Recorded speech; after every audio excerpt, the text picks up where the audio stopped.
Selamat malam Ibu, saya Claudio Andro Sarjenta Tarigan akan mempresentasikan hasil resume saya. Yang pertama ada faktor yang mempengaruhi kesehatan dan jenis-jenis fasilitas pelayanan kesehatan. Dari faktor situasional ini tidak permanen dan khusus yang berdampak pada kebijakan seperti perang dan kekeringan. Ataupun terjadinya gempa yang menyebabkan perubahan dalam pembangunan rumah sakit atau terlalu lama perhatian publik akan masalah baru.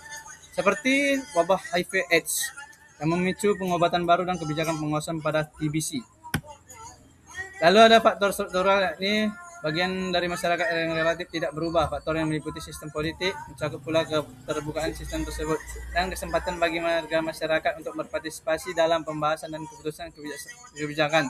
Faktornya seperti ekonomi dan pasar tenaga kerja. Lalu ada budaya, yakni memiliki tempat penting yang akan sulit untuk ditantang pejabat tinggi.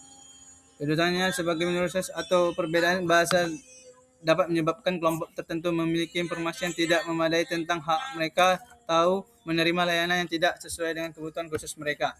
Lalu ada faktor internasional, meningkatkan ketergantungan antar negara dan mempengaruhi kemandirian dan kerjasama internasional dalam kesehatan. Jenis-jenisnya yakni tempat praktis mandiri yang dikelola oleh perserorangan seperti dokter bidan ataupun perawat. Lalu ada puskesmas, yakni tingkat pertama yang disediakan oleh pemerintah untuk masyarakat di suatu wilayah. Lalu ada apotek yang berperan sebagai penyediaan obat-obatan, baik obat dengan resep dokter maupun obat bebas. Lalu ada jenis-jenis fasilitas kesehatan, yaitu rumah sakit, seperti menyediakan layanan medis secara menyeluruh, baik rawat inap dan jalan. Yang kedua ada unit transfusi darah, pengelolaan darah yang untuk keperluan medis yang diambil dari pendonor.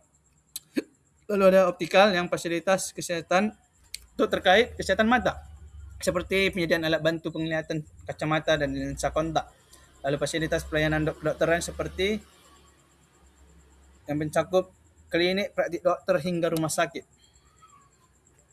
Undang-undangnya ini dari Puskesmas pasal 1 angka 9. Pusat kesehatan masyarakat yang selanjutnya disebut ini adalah fasilitas pelayanan kesehatan tingkat pertama yang menyelenggarakan pelayanan kesehatan promotif, preventif, kuratif, rehabilitatif. Yang kedua, rumah sakit pasal 1 angka 10. Rumah sakit adalah fasilitas pelayanan kesehatan yang menyelenggarakan pelayanan kesehatan bersorangan secara paripurna. Lalu ada fasilitas tingkat pertama dan tingkat lanjut, seperti pasal 28 ayat 5 menyebut bahwa penyediaan akses pelayanan kesehatan dilakukan melalui pembangunan sarana dan prasarana. Yang keempat ada pelayanan kesehatan primer dan lanjutan. Upaya kesehatan dalam bentuk pelayanan diselenggarakan melalui pelayanan kesehatan primer dan lanjutan. Undang-Undang Fasilitas Kesehatannya pasal 31 ayat 1, yakni pelayanan kesehatan primer menyelenggarakan upaya kesehatan bersorangan dan upaya kesehatan masyarakat.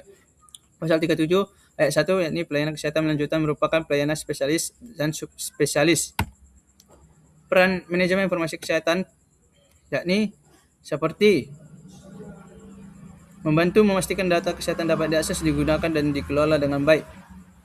Bertugas mengumpulkan, memeriksa, mengelola, dan mengodekan data dari rekam medis serta memastikan data tersebut akurat dan lengkap. Data yang digunakan dalam ini bisa baik dalam wawancara ataupun pemeriksaan langsung. Digunakan untuk mempelajari faktor risiko, penyebab dan pola terjadinya penyakit dalam masyarakat. Faktor akses pelayanan ditunjukkan dalam aksesibilitas, utilisasi, dan pendapatan. Baik Bu, materi yang kedua pelayanan kesehatan. Pengertiannya adalah pelayanan kesehatan adalah bentuk kegiatan pelayanan yang dilaksanakan melalui berbagai tahap kegiatan secara dinamis, meliputi kegiatan membantu, menyiapkan, menyediakan, memproses keperluan orang lain dalam hal pemenuhan kebutuhan sehat. Pelayanan kesehatan dapat diartikan sebagai upaya yang diselenggarakan sendiri ataupun berkelompok. Lalu tujuannya ini seperti meningkatkan derajat kesehatan masyarakat serta kemampuan masyarakat dalam memelihara kesehatan untuk mencapai tingkat kesehatan yang lebih baik. Lalu pelayanan menurut Syaswar menjelaskan bahwa pelayanan kesehatan terdiri dari berbagai macam. Yang pertama, primary health care primer, yakni kesehatan tingkat pertama ditunjukkan untuk pelayanan ringan. Ada secondary health care secondary, yakni pelayanan tingkat kedua. Pada umumnya ditunjukkan pada masyarakat yang perlu rawat inap dan perlu tenaga dokter.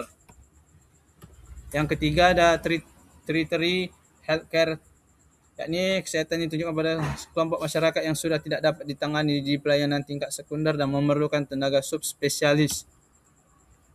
Menurut AA Maulana 2013, Adapun tujuannya yakni promotif sebagai perawatan dan pengembangan kesehatan, preventif penghindaran atas orang berbahaya.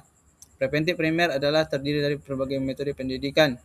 Preventif sekunder penyembuhan penyakit fase dini. Preventif tersier pemeriksaan penyakit, pembuatan pemeriksaan dan pengobatan. Kuratif adalah mengobati penyakit. Rehabilitasi adalah penyembuhan dengan teknik pengobatan. Dalam pelayanannya ada 3 bentuk, yakni primary health care. Ini pelayanan tingkat pertama yang masyarakat ingin tetap sehat dan ingin mendapatkan kesejahteraan. Lalu ada secondary health care, diperlukan masyarakat yang membutuhkan perawatan di rumah sakit atau rawat inap. Tertiary health care yakni di mana tingkat pelayanan ini apabila tidak lagi dibutuhkan pelayanan pada tingkat pertama dan kedua, maka membutuhkan tenaga ahli cukup spesialis sebagai rujukan utama seperti rumah sakit seperti PA dan B. Pokok pelayanan kesehatannya adalah upaya yang diselenggarakan secara mandiri bersama-sama dalam suatu organisasi, memelihara dan meningkatkan kesehatan, mencegah dan menyembuhkan penyakit, serta memulihkan kesehatan perorangan, keluarga, kelompok, atau masyarakat. Jadi subsistem adalah sistem pelayanan kesehatan yang bertujuan untuk promotif, memelihara dan meningkatkan kesehatan, preventif pencegahan, kuratif penyembuhan, dan rehabilitasi pemulihan. Dan kuratif adalah penyembuhan penyakit. Baik Ibu, sekian presentasi dari hasil resume saya Bu.